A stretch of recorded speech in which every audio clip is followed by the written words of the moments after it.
Je connaissais ton humeur avant même de voir ton visage.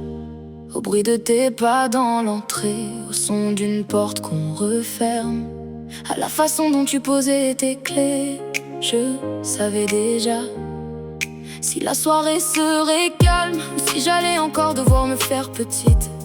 Alors je préparais mes phrases dans ma tête, encore et encore, comme un élève qui révise une leçon avant un examen qu'il a peur de rater. On m'avait appris à reconnaître les coups, pas les blessures qu'on cache sous la peau, pas les mots qui s'installent et qui vivent encore en nous. Des années après leur départ, on m'avait dit que la violence avait un visage. Moi, elle avait une voix. Ce qui me détruisait le plus, ce n'était pas tes cris, c'était le jour où j'ai commencé à croire que tu avais raison. Quand je m'excusais en pleurant pour des fautes qui n'étaient pas les miennes. Quand je regardais mon reflet en cherchant ce qui n'allait pas chez moi.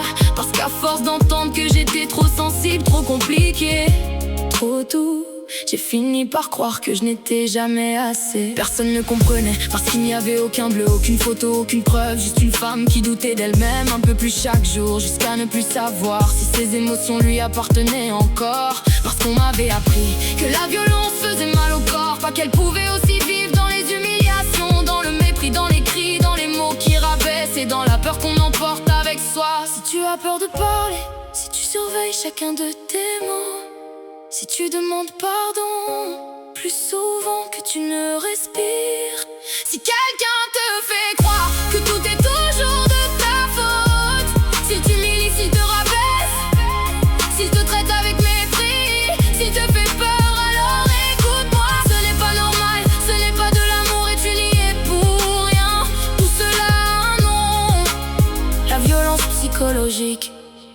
Ça fait 5 ans maintenant, et pourtant parfois quand je fais une erreur, j'entends encore ta voix avant la mienne. Alors non, tu ne m'as jamais cassé un os, tu as seulement brisé la façon dont je me voyais.